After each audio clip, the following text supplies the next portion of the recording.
Welcome everybody to another episode of Into the Stratusphere. I'm your girl Cindy G. You just heard a brief seconds of a theme song, you guys. That is right. Episode 30. Go, go, Thunder Rosa. That is the name of the episode because you know why? Because I'm going to be talking about that impressive main event match. I know, a little bit of spoiler alert for the AEW bonus segment, y'all. But before I get into that, how you guys are doing. I know it has been a hectic week, especially what's happening in this current world situation.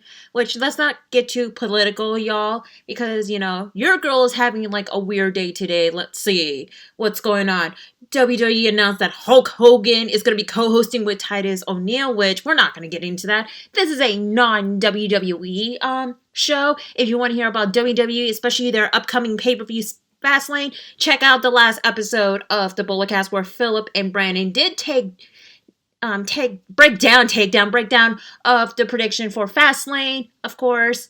And what else is going on? Maki Itoi's Twitter account has been hacked, which... why the hell you have someone took their time to hack one of the beloved Joshi wrestler? Like, what the hell? And on top of it all, for me, it's like situation with rideshare and everything's going on. And plus, like, I just almost finishing up getting ready for the AEW Heels event, of course, the Pet Appreciation Day. So only God is like, holy crap, an hour before I gotta finish up getting ready and logged in since they're starting at 3 o'clock Pacific Standard Time, 6 p.m. East Coast time, of course, which I'm glad they started in the earlier time because I got plans afterwards, but I digress on it. And by the way, I just took the vaccine a week ago. Side effects wise, just a soreness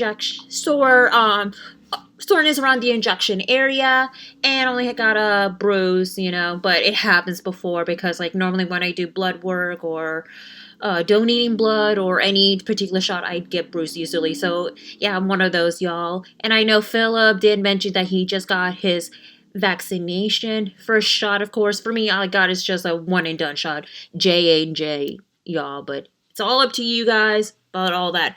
Anyway, on today's episode, so typical wrestling headline. Also, I'm going to be giving you guys the results for this past weekend's Impact Plus's show Sacrifice, especially two matches that I was so shocked, and my overall thoughts about it. Also, the usual recap for Impact Wrestling, plus the AEW bonus. I'll give you guys my brief thoughts about the AEW Dark Elevation, my thoughts about Paul Wright's commentary. I'm not going to go into like the full show breakdown. I'm just going to do like the quick results. And of course, my thoughts about Tony Khan's like on-screen promo and his official title. Yeah. And then the AEW Dynamite segment, the ones where like, the cross promotion between like New Japan, Impact Wrestling, and NWA, whatnot. Especially, I'm definitely going to be talking about the main event match, as I mentioned it. This is the episode, of course. Go, go, Thunder Rosa. And lastly, the prediction for NWA's Back for the Attack. That's right, they're having the pay-per-view this Sunday, which is the same day as WWE Fastlane. So, of course, your girl's going to be doing the prediction. For the recap for that, it's going to be on the next episode, episode 31, which I'll give you guys the results and my overall thoughts about it. And afterwards, like starting the next episode, I will be giving you guys my breakdown of the NWA Power, because your girl just bought a subscription only on Fight TV. Alright, y'all, so let's go ahead and go to like your brief wrestling news headline. So, of course, on this past Tuesday, Amanda Huber, the widower of the late Brody Lee, formerly known as Luke Harper, took to social media on her Instagram page addressing the situation with -1, why he's appearing on AEW, sorry about that, it's a Friday, y'all. AEW, and her response to the people has been criticizing -1. I know I'm going to be addressing a little bit about like my part because, I'm still part of NoDQ.com. I know for a fact that back in January there was a no DQ review where um, two people, which I'm not going to name names because they're not even my knowledge, and I do have issues with both guys, of course.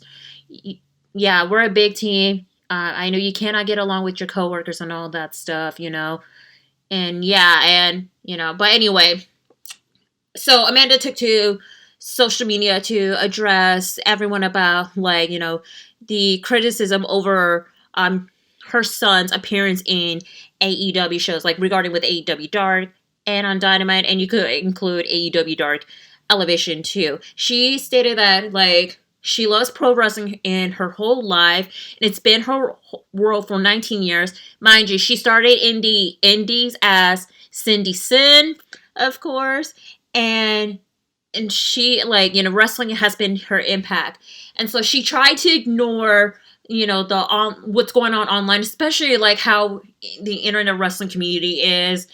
And she's still going through a lot. Her whole family's going through a lot with the passing of Brody Lee back in December.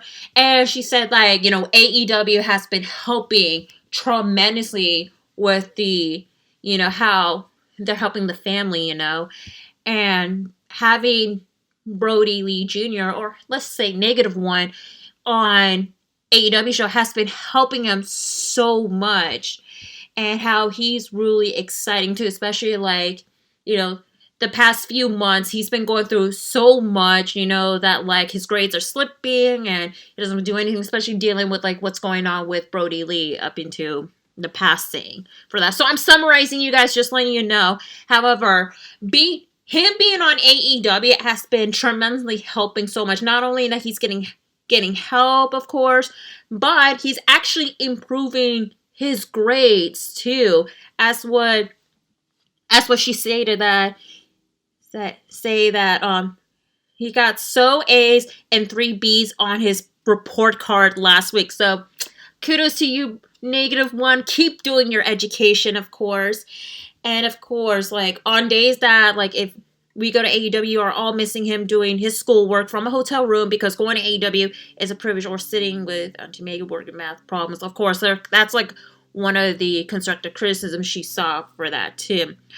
And so being in AEW is actually bringing more of a impact, of course, and especially the fact that everybody's helping out with the family it needs to. So I'm glad that she did address it to the haters, of course. And my thing is this,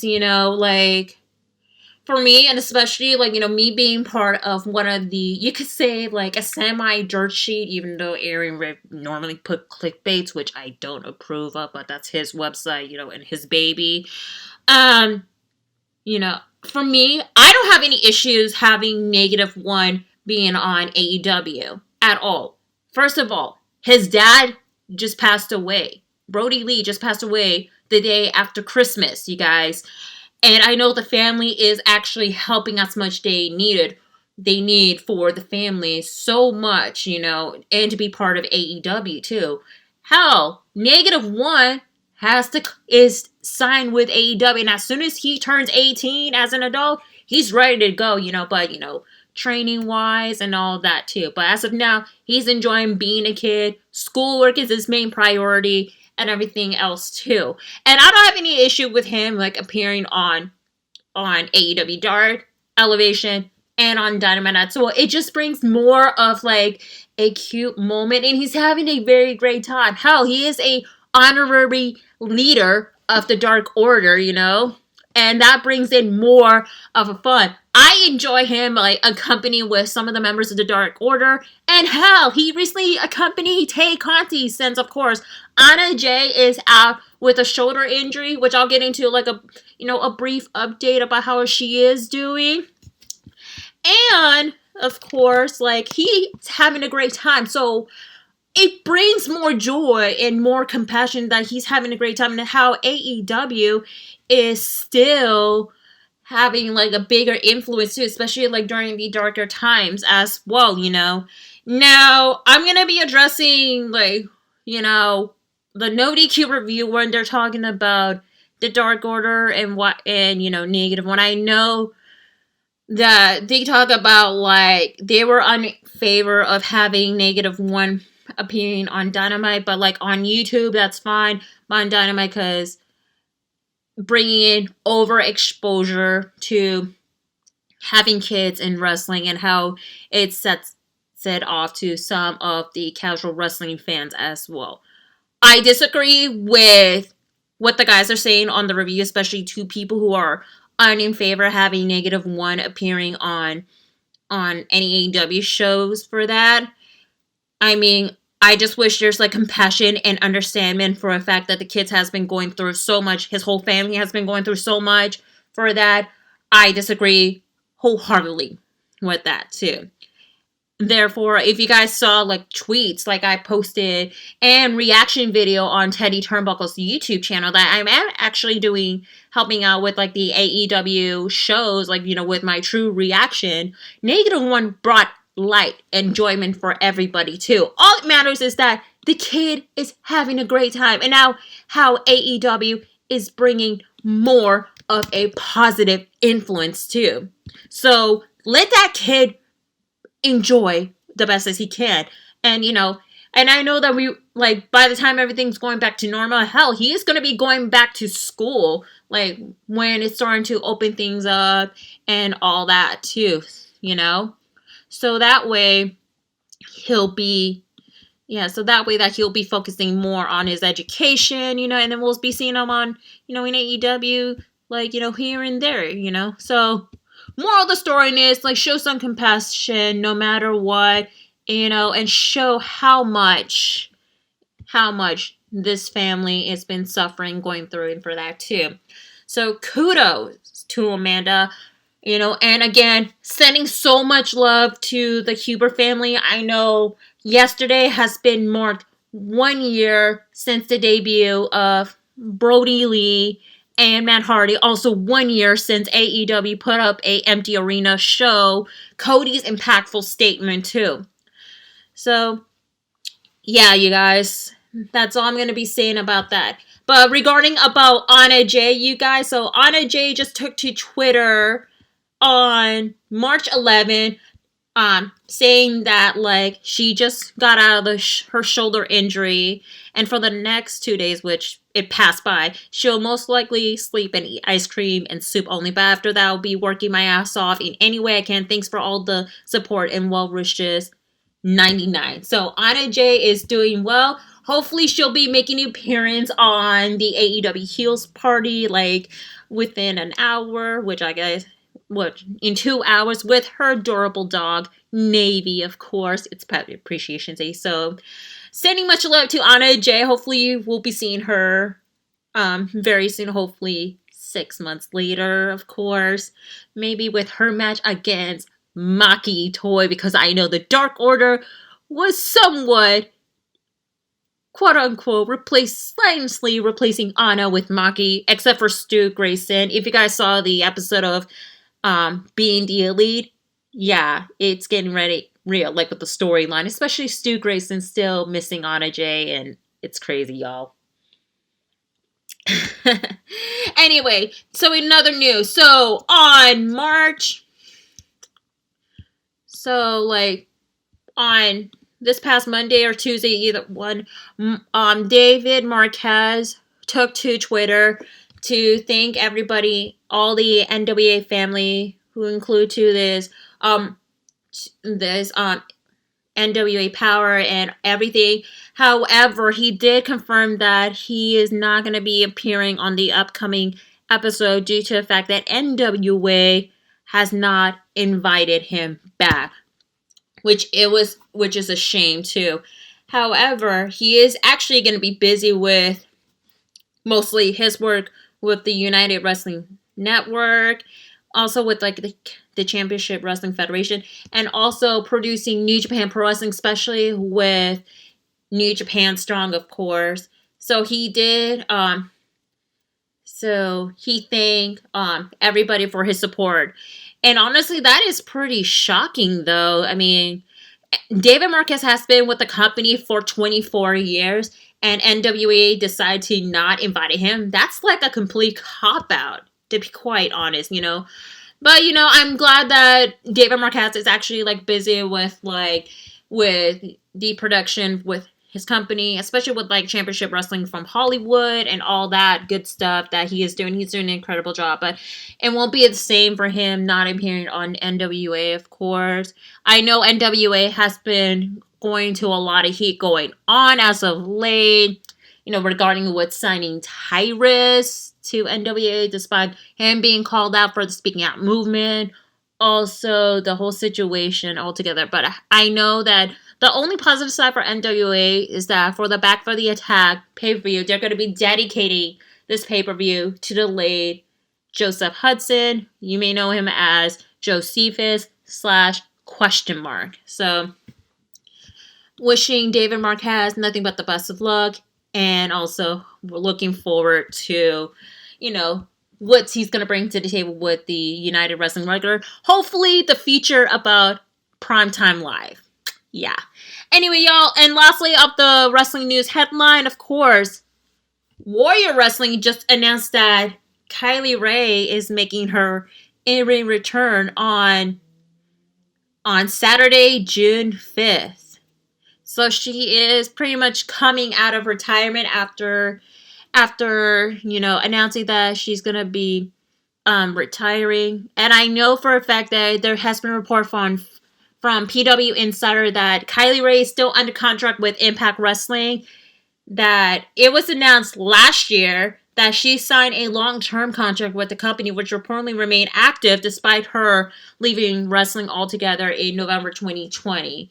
So I'm pretty sure that, we may be getting some explanation going on from Kylie Rae. Who knows if she's going to be making her return to Impact Wrestling or even, stick with the independent wrestling in general. I know she's been going through so much with her mental health and how much that she's trying to make sure she's taking good care of herself and during this time as well. So, wishing Kylie Rae, continuing forward that she needed, and we're looking forward to her return to the independent wrestling circus or even wrestling as a whole altogether. Alright, you guys, that is enough for the wrestling news headline. So we're going to be going to the results from Impact Plus exclusive this past Saturday. That is right, on March 13th, Impact Wrestling presents Sacrifice. Now, before I'm going to get into the results and my overall thoughts, especially this 2 match, there has been another technical error again for Impact Plus, y'all. Once the pay-per-view started, it said bad gateway, and also error. What in the world, Impact Plus? This is the second time you've done this. And for the fact that you screwed it up, people tune in to Fight TV and sadly say they have to pay almost $10 to watch the pay-per-view, which $10 is not bad, of course. But for that. So, y'all, thank goodness, I did not get Impact Plus. It's no need for that. I mean, you could watch the episode of Impact Wrestling on repeat, before, for 3 days for free, and 3 or 4 days. I don't know how it works before they lock it exclusively for Impact Plus subscribers or whatever. So, it sucks, you guys. I wish they would have done better. Hopefully, maybe they'll redeem themselves next month, which they just announced the next Impact Plus special, which I'm going to get into that during the whole, Impact Wrestling recap, of course. And especially I have something to say, too, because let's just say it's getting ballsy, y'all. Alright, for the results right here. So, you have is the Decay, which is Black Taurus and Crazy Steve with Rosemary, defeated Rito Scum, of course. Tennille Dashwood and Caleb with the K defeated Havoc and Nevaeh in a intergender tag team match. Violent by Design, which is Diener and Joe Dory with Eric Young, defeated Beer Guns with Jake Something. And by the way, y'all, that match was pretty something. I thought that Violent by Design was about to lose, which I picked Violent by Design just because there's something that's going to be happening. But out of nowhere, we got the return of Rhino. And he went heel. Like, y'all, went heel. This is crazy. But I know something's going to be setting up. Which I'll get into that with the recap. Eddie Edwards defeated Brian Myers in a hold harmless match. It was a pretty decent match. Nothing too much to say about it.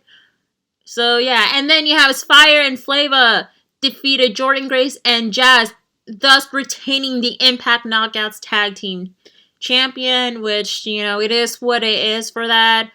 And then, out of nowhere, which I'm very happy about it, Ace Austin defeated TJP and becoming the new Impact X Division Champion. About darn time, y'all. About damn time. Yep. And then Deonna Purrazzo defeated ODB and retained her Impact Knockouts Champion. And then this is where I'm going to be talking about this match itself. The Impact World Tag Team Champion between the Good Brothers versus Finjuice. The match itself was pretty good. There has been, like, you know, pretty much a good back and forth going on. And you thought the Good Brothers was about to do the Magic Killer, but nope. Finjuice with the Doomsday Finisher pinned Carl Anderson and becoming the new Impact World Tag Team Champion. That was the complete shocker of the night, you guys. Everybody thought the Good Brothers was going to retain the title. I thought the Good Brothers was going to retain the title because Finjuice were still continuing on tour for the New Japan Cup. And y'all, Finjuice became the tag team champion. My initial reaction was like, they're going to be pulling a Jon Moxley where we're not going to be seeing the title for quite a while. What's their schedule is for New Japan. Y'all, it was complete shock, but we're going to get into that during the recap. And then the main event match was the unification match for the Impact World Championship and the TNA World Championship between Rich Swann versus Moose. It was a pretty solid match together. Moose was dominating, especially he did that freaking, like, moonsault to Rich, like, Jesus Christ. Who would have thought Moose has, like, a versatile style of wrestling with a little bit of a cruiserweight, mainly on the top turnbuckle, and also, like, mostly his strikes, too. But it was a pretty decent match, but shocker of it all, Rich Swann did the Phoenix Splash, and thus, not only he retained the Impact World title, but he became the new Impact World Tag Team Champion, so he definitely unified the title. And y'all, Rich Swann is going to be facing the AEW World Champion Kenny Omega at Rebellion for the title versus title match. Overall, Sacrifice was a pretty good Impact Plus special. I would say this is by far one of the better, not the best, but one of the better Impact Plus special that I've seen. And it delivers so much, especially the shocker with Finjuice winning the world tag team title per se, and you have Rich Swann retaining his Impact and winning the TNA, so the Unification Impact World Heavyweight title, and of course Ace Austin definitely win the X Division title off of TJP, which I'm very happy about that, you know, and the Knockout Tag Team match was really amazing, too. I enjoyed that. Deonna versus ODB was awesome. The only match I was kind of like, why is in the car in the first place was Eddie Edwards versus Brian Myers as well. So for that, I'm going to be giving Sacrifice a B+. I really enjoy this Impact Plus.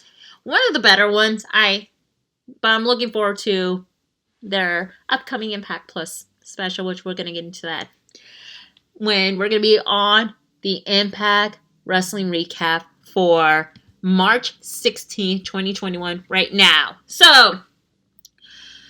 on the before the Impact you have is Black Taurus defeated Lester Legend with the Taurus driver. It's a pretty solid match. However, you got Rosemary provided distraction to to Lester Legend, and that's where Black Rose took the advantage to use his finisher as well. It was a pretty decent match, your typical like pre-show match altogether. And now we're gonna go into the main card, of course. So you have is Finn Juice defeated Triple XL, where Dave Finlay did his finisher to Larry D, and it was a really good match. A lot of back and forth counter going on, especially a lot of the tag team dynamic too with Finn Juice. Of course, I do enjoy it a lot. And then afterwards, you have is the Good Brothers coming out and saying that they say they were unprepared and tired because of their busy schedule. Like, Carl Anderson has 4 kids and a hot Asian wife, which he had to help her out, with his 4 kids, like, homeschooling on Zoom. Of course, Luke Gallows, like, busy, like, being hungover and all that. And they say that they want their title back. They want their title back, and especially the fact that Finn just had to go back to Japan for their tour, of course. So Juice Robinson doesn't accept the BS excuses from the Good Brothers. However, that him and David will accept the rematch. However, they will be back in April once they're finishing up with the tour in Japan. And then they ended with it's Juice calling them young boys, and that's where they brawl out and Finn Juice escape with the titles, of course. And then you have the Good Brothers going into the office and saying that it was BS, saying that they're going to be having the title hostage. And Luke Gallows said they're going to be dancing in Roppongi. So kind of like a nudge to Rocky Romero, Show and Yo's stable, Roppongi 3K. Well, their mini stable, Roppongi 3K, of course. And so they said they didn't go as planned on the title. We'll be back. And so Scott say that, like, at Rebellion, they will have a rematch. And the Good Brothers will definitely did agree for that. So there it is, you guys. The match has been confirmed for Rebellion. The Finn Juice will be defending their Impact World Tag Team titles at Rebellion against the Good Brothers for a rematch. And and of course, an update about the tour. New Japan Cup, of course. Dave Finlay is advancing to the semifinal in the other side of the bracket. He will be facing, of course, who he is. Will Ospreay. I have a feeling for the New Japan Cup, because I didn't pay attention too much of it because of that particular wrestler. I have a feeling we're going to be seeing Shingo Takagi versus Will Ospreay. And, of course, Will Ospreay is going to be winning the New Japan Cup, which is going to suck. But my official pick for that, I want J1 to win the New Japan Cup, but unfortunately, I want Shingo Takagi, which he's going to be facing Evil, and I really don't want Evil to win the New Japan Cup 2nd year in a row. Because you all know what happened last year. Crapola of a match at Dominion. Yeah, let's just say that. But back to Impact, not New Japan. Digress on that. So, once the Good Brothers leave, then Tommy Dreamer came by and he said that they don't have tag titles and we have ourselves a mess. And Scott D'Amore did admit that, like, how much New Japan hated Impact for many years, which is true because of the whole situation with management and all that. And he said that they went all out to build a bridge and came together. That's why they have that partnership. Well, you gotta thank AEW for that a bit too. But yeah, that's my thing. And so Scott did say he run the company on the ground and promoting the company. Then Scott D'Amore did announce that the next Impact Plus special, of course, it's gonna be Hardcore Justice. That's right. Hardcore Justice. And y'all, it's going to be on April 10th. You know what's happening on April 10th? Let me check my calendar because I have, days and all that. And by the way, I'm going to be taking that week off. Just a spoiler for that. Because on the 10th, it's night 1 of WrestleMania. Yeah, y'all. Impact Wrestling is pulling a trigger to have the event on the same day as night 1 of WrestleMania.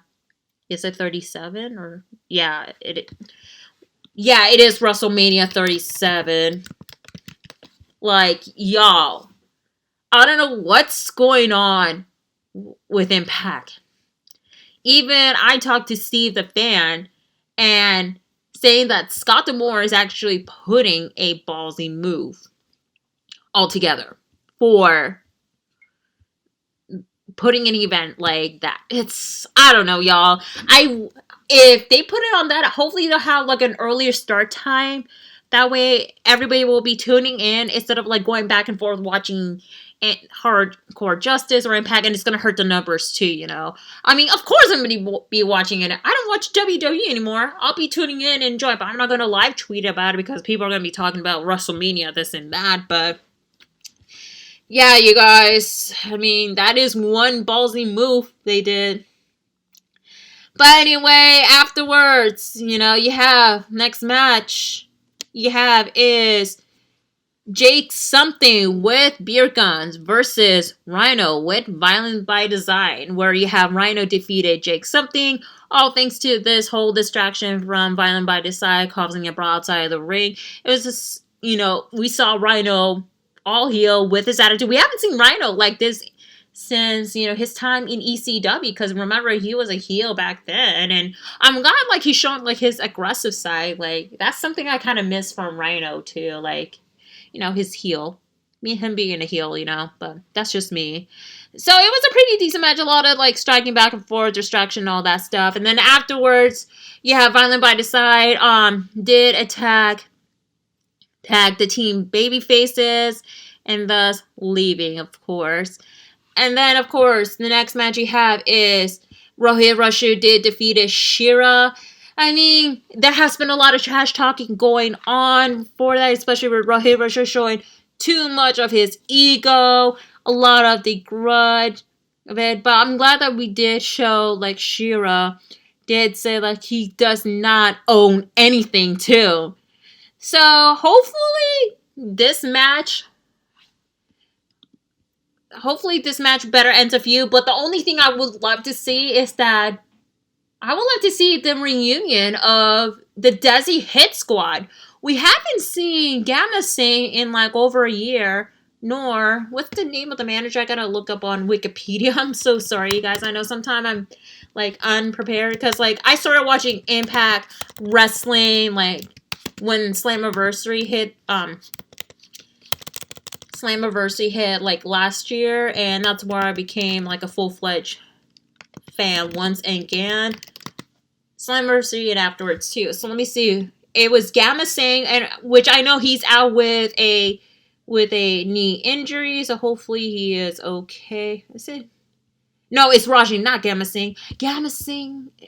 Oh, it's the name. Oh, it's the manager of Desi Hit Squad. I keep forgetting. Sorry for all the badness. So Gamma Singh, of course, the manager, and I believe he is related to Jinder Mahal's his uncle, and so Raj Singh, that's his name. Raj Singh is the one that got injured, so we haven't seen him in like over a year, and so is Gamma Singh as well. So hopefully we're going to be getting like a reunion of a Desi Hit Squad, especially kind of like having like a brief intervention altogether, because they want to know what's going on between Raju and Shira, of course, but we're going to be seeing what's going on. We're going to see how it is all together. And then, so you have is backstage with Will and Matt congratulating Rich Swann for being the unified champion, even though Rich said that he is not ready to party right now because he wanted to settle what he had to say in the ring, of course, which he started coming out of the ring, and he did give a speech saying like being a double champion is a honor, and he said like not only he retained the Impact World title, but he has a new title, and it's a carry two titles heavy. And so he actually did respect Moose for the match, and of course he did address about the whole Kenny Omega situation, and he said like how they're having a title versus title match at Rebellion, but then he got interrupted by none other than Don Callis. And why in the flying hell Don Callis has a one of the wedding theme song as his entrance? I know it's one of those one of those classical music, but to me that classical theme song he has kind of reminds me of like I heard that song, Wedding Reception. Like, I've been watching too much movies and stuff, and I've gone to like weddings just only 3 times in my life, actually. Yeah. So I just wish he has a better theme instead of this wedding theme, like, seriously. So Don Callis came out and he said that he is proud of Rich Swann and talk about their history between them two and how he rooted for Rich so much, and he said he is that guy. However, he said like he wanted to how he plays a shiny toy with a shinier toy with Kenny, and he asked Rich if he's been haunted by being pinned with the Wong Wing Angel at Hard to Kill before seeing that Rich is a superstar and Kenny is a god of wrestling, of course. Don did talk about how he's always been there for Kenny, which when everyone doubted him and Rich made history at Safeguard, would make history again at Rebellion. And he said that he's already written that history and tell Rich to sleep well before leaving, as Rich standing in the ring, hasn't. So it was a pretty solid promo, especially good back and forth going on, especially with Don Callis, like kind of having like this mind game going on to Rich. So I just feel that it is going to be something that's going to be coming down the line as well. So anyway, you guys, afterwards, you have your typical AEW Dynamite commercial with the two Tonys, of course. And Tony Schiavone is wearing a St. Patty's Day hat, of course. And so Tony Khan, being like the heel as he is, which again, I'm going to talk about his promo at AEW bonus during his appearance on the AEW Dark Elevation, you guys. Comparing these two. And, they're doing their typical match promo, of course, and that's it. And then you have the 12 Knockouts tag team match. And before that, like a couple segments ago, you have is all the Knockouts and Caleb with the K. All the heel Knockouts, by the way, who was in that match. And Tenille wanted to be a leader. She said, let's call ourselves Tenille and the followers. Yeah, bad idea, because you have Deonna Purrazzo, who's a freaking current Impact Knockouts champion. And you have his Kira and Tasha, who's the Impact Knockouts tag team champion. Of course, these three ladies should be the leaders, of course. Even though, like, all the heels has been coming into, like, a big disagreement, except for Tenille and Caleb being unfazed, that they're on their phones the whole times and taking selfies, of course. And that's where the rest of the team heels left. And I like the fact that Susan said, Team Justice! Which that kind of made me laugh. Leaving Caleb and Tenille backstage, and she says she forgot to deliver her inspirational quote. But Caleb with the K will love to hear it. So, all in all, that 12 Knockouts tag team match was pretty solid. I mean, it's like your typical back and forth action going on. I do like the fact that that Alicia Edwards did the backpack stunner, the same moveset from Eddie Edwards, of course. When she delivered the backpack stunner, I believe it was Matt Striker say she delivered the stunner on 316, of course. Austin 316, you guys. And it was a pretty impressive match. I do enjoy it. I really do like Jordan Grace and Tasha Steele did the Tope Suicida in stereo just to land it on all the knockouts that was outside of the ring, of course. So, yeah, you guys. So at the end, the team babyface, which is ODB, Jordan Grace, Jazz, Havoc, Nevaeh, and Alicia, defeated the team of Tenille Dashwood, Fire and Flava, Deonna Purrazzo, Kimberly, and Susan. That's when Jazz did the STF to Kimberly, and thus she tapped out. So I enjoy this match. It was awesome. A little bit sloppy, but it's pretty dope. And then you have the backstage segment, by the way, with the current X Division champion Ace Austin being interviewed by Gia Miller until he got interrupted by Chris Bay and then Josh Alexander and, of course, TJP, where they wanted a title shot, but then TJP did inform Ace that he's already spoken to Scott and will be getting his rematch next week. So there has been confirmed for next week on Impact Wrestling. And yeah, you guys. And then, as well as the match for next week, Eddie Edwards versus Carl Anderson and Deonna Purrazzo versus Jazz in a non-title match. And now we're going to go into the main event, which is Sami Callihan versus Trey Miguel. And prior to that, Sami Callihan did kind of promo as he still continued to accuse Trey for his lack of passion and how he probably admitted for playing mind games against one of Trey's students, Stan Beals, of course. And he said he's going to embarrass Trey tonight, ending with passion. Passion. Passion. Yeah, and I just hope, and I know this rivalry is still going to be continuing on for that no matter what, and for the fact that it's going to be something that they're actually going to be planning this all together. But yeah, you guys. So anyway, the main event match was pretty solid. A lot of impressive moveset and a lot of back and forth action going on with Trey and Sami Callihan. I mean, I like the fact that Trey wasted no time and show how much he has angered Sami so much. Both guys has been continuing raw throughout the match, the whole time. I like Trey did the 619 before Sami did locked into the Boston Crab. And of course the commercial break did kind of hurt a little bit too.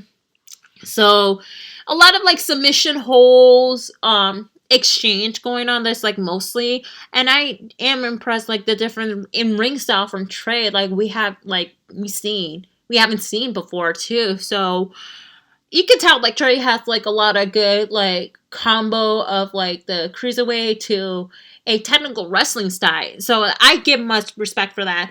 But of course, Sami Callihan did the package pile driver, and thus he did pick up the victory and defeated Trey Miguel. And so, thus, that includes this week's episode of Impact Wrestling. For the aftermath of Sacrifice, it is a really good show just to continue on with the storyline, what's going to happen next week. And especially the thing about the promo for, Hardcore Justice on April 10th, same night as the night one of WrestleMania 37. And also the 12 Knockouts match was pretty solid. And the continued storyline with Violent by Design, especially Rhino being a heel. Therefore, I'm going to be giving Impact Wrestling a solid B. I enjoy it a lot.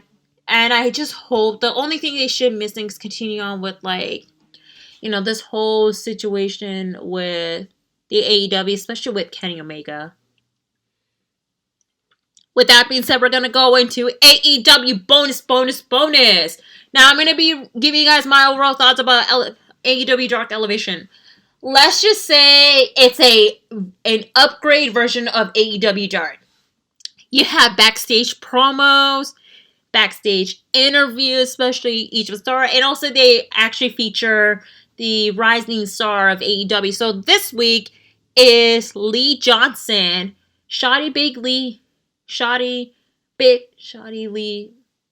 Lee Johnson. I forget that. I'm sorry about the nickname botch situation. Sorry about that. Big Shotty Lee Johnson. There you go.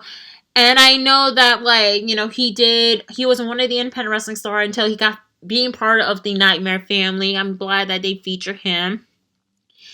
And yeah, you guys. So here are the results. So you have his Jungle Boy defeated Danny Limelight.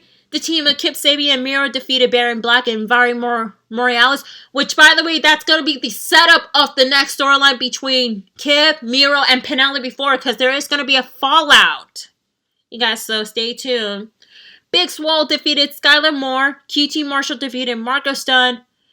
Ty Conti with -1 defeated Ashley Vox.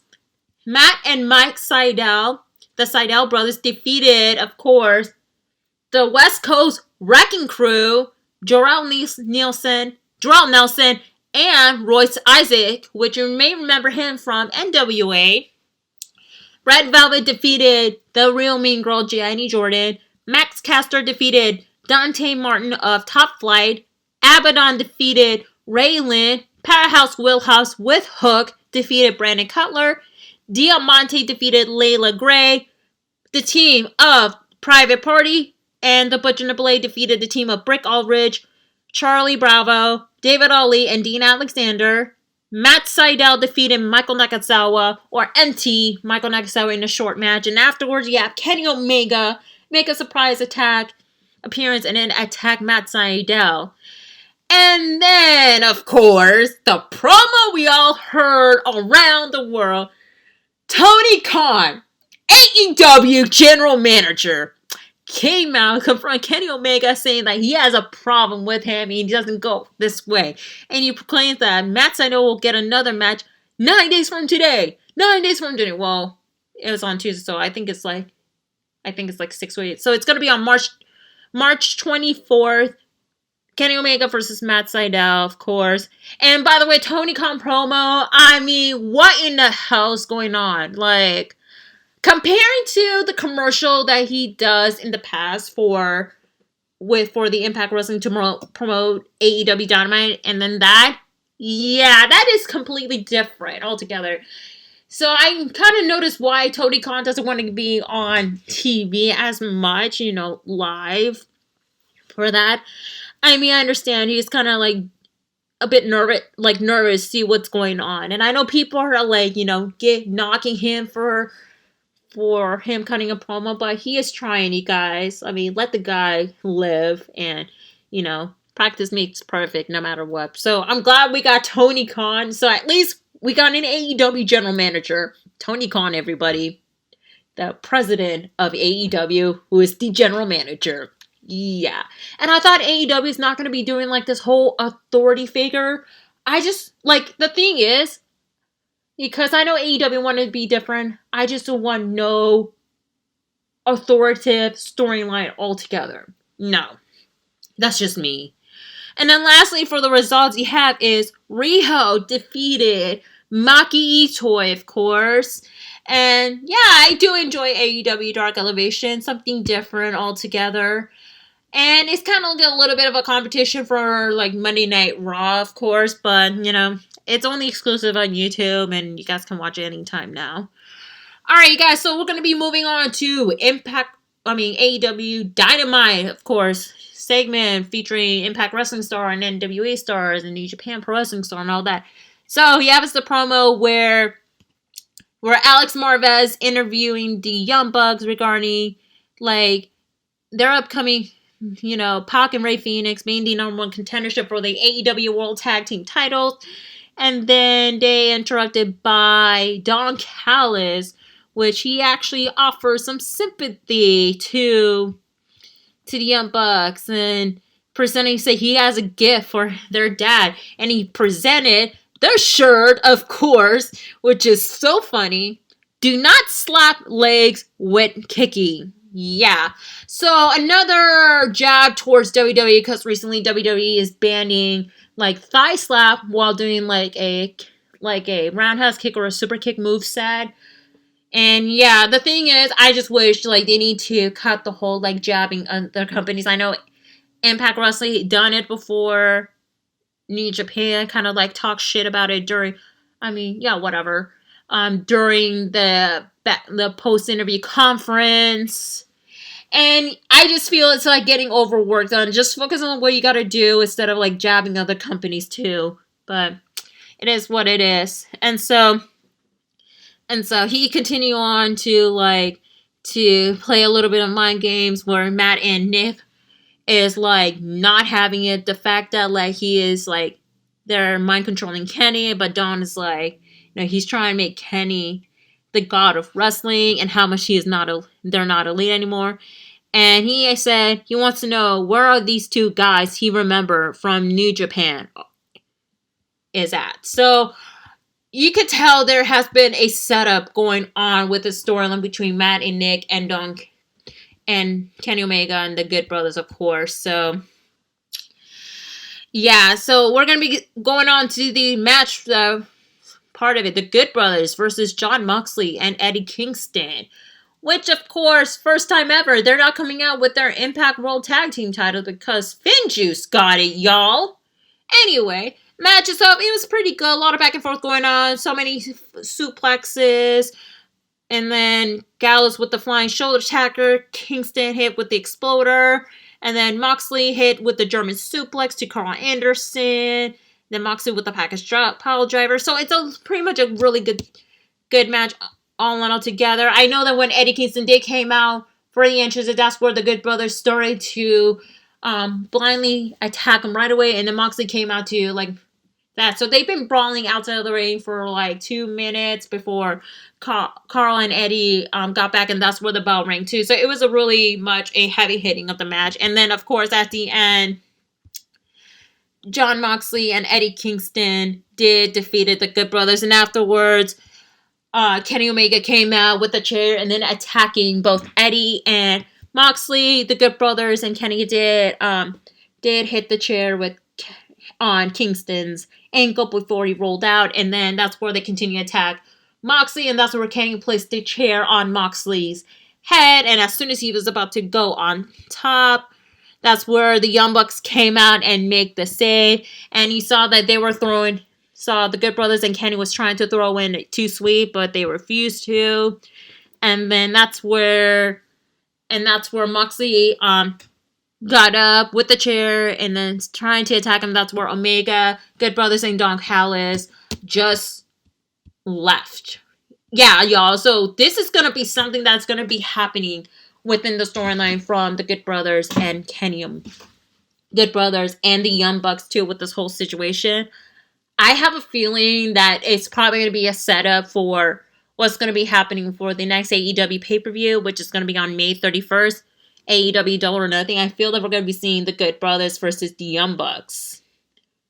Possibly for a title. If the Young Bucks will successfully retain a title against the Death Triangle. We'll see what's going to happen, y'all. It could go either way. So, yeah. And then, lastly, you guys have been waiting for is the match that is history. The first ever women's main event match. The Unsanctioned Lights Out Anything Goes match between Dr. Britt Baker D.M.D. with Rebel versus Thunder Rosa. I'm going to say, you guys, as someone that enjoys deathmatch wrestling and women's wrestling, this is by far one of the best main event match I've seen ever from AEW. Especially you have this built-up storyline between these two ladies for a while, going back and forth like rubber match after rubber match, and this come down to it.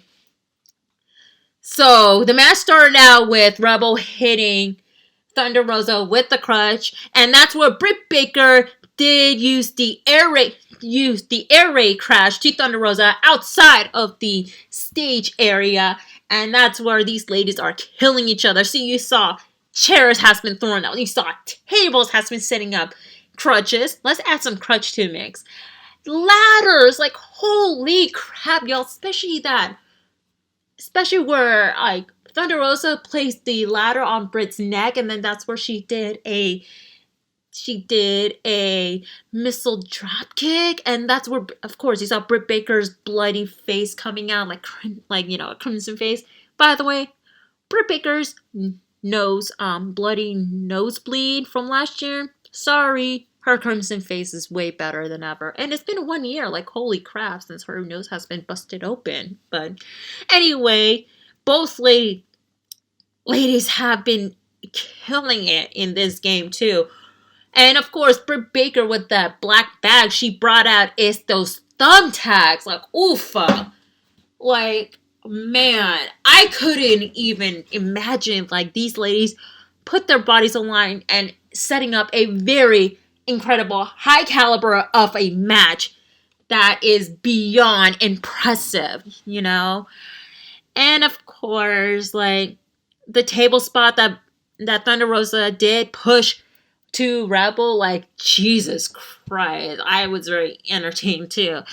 So I am very impressed with this match altogether. And then at the end, Thunder Rosa did the Fire Thunder Driver to Britt Baker on the table, and thus Thunder Rosa pick up the victory. I couldn't even imagine with this this matchup together. I think this is the first time in my life I've seen a women's hardcore match ever. Even on WWE, they did try to put like a hardcore match, but like that's just like the thing WWE is. But this one altogether, this is so much perfect. It's like top 5 best main event match ever. Like one of the top 5s, like alongside with like Cody versus Mr. Brody Lee, rest in peace to him, in a dog collar match for the TNT title. Then, of course, Cody versus Wardlow in a steel cage match.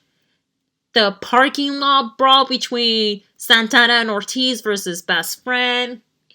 And, of course, what is the last of the main event match? Oh, Jon Moxley versus Kenny Omega for the AEW World title, where Kenny Omega did beat Moxley. And, of course, they're going to Impact Wrestling. Just a shocker, too. So, one of the part of the list of the top 5 main event in AEW history, in no particular order, by the way. But these ladies deliver. I'm so happy Thunder Rosa did win, and that's why I was rooting for her. However, there has been some people saying that Britt Baker should have won because, of course, when the match started, the camera showed Hikaru Shida watching the match backstage, holding her AEW Women's title. However, to quote Aaron Riff of NoDQ.com, my boss, he said that he disagreed about what people say about Britt Baker should have won. Thunder Rosa, just as Baker, can be face of the AEW Women's Division. Both of them can. I think the stocks is risen for this match. One of them can be the next AEW Women's Champion. I could have agreed more. Like, it could be either Britt Baker will get a title shot to face against Hikaru Shida or Thunder Rosa, even though the fact that Thunder Rosa is not signed with AEW, of course, even though she's still under contract with NWA, it can go either way, you guys. Like, there's a lot of endless possibility for Thunder Rosa to get a title shot and, like, you know, possibly beating Shida. Who knows? So, these ladies did a very impressive job altogether, and I give hats off to Thunder Rosa and Britt Baker. They nailed it out of the park. And if you guys saw the Teddy Turnbuckle's reaction I made, how I am very happy for Thunder Rosa to pick up the victory and winning the match altogether. And how much they put the body on the line. They get so much praises, so much.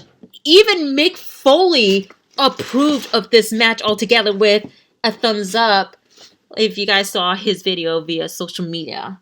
These ladies freaking killed it. Alright guys, that is it for the AEW Dynamite or AEW bonus. Now we're going to go into the prediction for NWA Back for the Attack, you guys. That's going to be taking place this Sunday, March 21st, only on Fight TV. And by the way, it's an empty arena show. By the way, there's no audience. So here it is. The match card has been confirmed as of Friday, March 19th. So you have is the NWA National Championship between the current champ Trevor Murdoch versus Chris Adonis, formerly known as Chris Masters in WWE. I'm going to go with Trevor Murdoch to retain the title. And then you have is Tyrus versus, of course, one half of the NWA World Tag Team Champion, JR Kratos. I'm going with JR Kratos just because I'm not going to get into about the Tyrus situation. And for Trevor Murdoch, I forgot to mention, this is going to be his first title defense since his title win from Primetime. And then you have the NWA World Television Champion, Elijah Burks, the current champ, versus Tom Lattimore, which he is now on his own. I'm going to pull the trigger, and I'm going to go with Tom Lattimore to be the new NWA World Television Champion. I just feel that since now he's no longer partnering up with Royce Isaacs, since Royce is no longer with NWA, it's time for him to be more of a dominant heel, especially as a solo competitor. So why not put the title on him? So I'm going with Tom Lattimore. And then you have the number one contendership for the NWA Women's Championship match between Thunder Rosa versus Camille. I'm going to go pull the trigger, and I'm going to go with Thunder Rosa because the current NWA Women's Champion is Serena Deeb, and Serena Deeb is signed with AEW. I just figure we could see, like, either way, like, have the match on an NWA Power or the next NWA pay-per-view, or possibly AEW Double or Nothing. I would love to see Thunder Rosa being in the number one contendership match and maybe possibly winning back the title off Serena, and maybe a title for title match against Hikaru Shida. I know, I'm jumping the gun right here, but it could go either way. But I'm going with Thunder Rosa. And then you have a 4-way match between Crimson. You remember him from TNA or Impact Wrestling? Crimson versus Jack Dane versus Jordan Clearwater versus Slice Boogie. I'm going with Crimson on this match. And then for your main event match, you have is the NWA World Heavyweight Championship match between the current champ, Nick Aldis versus Aaron Stevens. Thus, Aaron Stevens said that he's dedicating this match to his friend and mentor, and Josephus. He's gonna be the real person, no character, no gimmick, just the real Aaron Stevens. And I can't wait to see who is that real Aaron Stevens. Unfortunately, for my pick, I'm going with Nick Aldis to retain the title, because I feel like you have to have someone that's the next noteworthy of a competitor, especially who's going to be the next champion. I'll be shocked if it's going to be Aaron Stevens. I mean, I don't mind him being a champion, but I feel you got to elevate it a little bit higher to it. But I'm curious to know who is the real Aaron Stevens as a person itself. So, Nick Aldis retained the title. And maybe, who knows, a surprise appearance may appear. We'll see. Anyway, you guys, that concludes the NWA Back for the Attack prediction. Again, Fight TV, March 21st, you guys. Stay tuned for that. And thus, that is it for the episode of Into the Stratusphere. Thank you so much for listening. So, plugs. You guys can follow me on Twitter and Instagram and on TikTok at simply_C_OK. Except on TikTok, the OK is OKAY. Make sure to follow my podcast, The Adventures in Wrestling Storytelling Edition, in certain podcasts. On Instagram, Adventures_in_Wrestling_podcast. YouTube, Adventures in Wrestling by Cindy G. Also follow at The Bulletcast on all social media platforms, at Bulletcast. Also follow at The Bulletcast on all podcasting platforms as well. Until then, you guys, please remember to wash your hands 20 to 30 seconds. Practice social distancing. Wear your face mask or face covering at all time. No excuses. We're still in the pandemic. And remember, you guys, to please be kind to one another. We're all in this together. I'll see you guys next week for episode 31 of Into the Stratusphere. This is Cindy G. Take care, y'all. Cheers.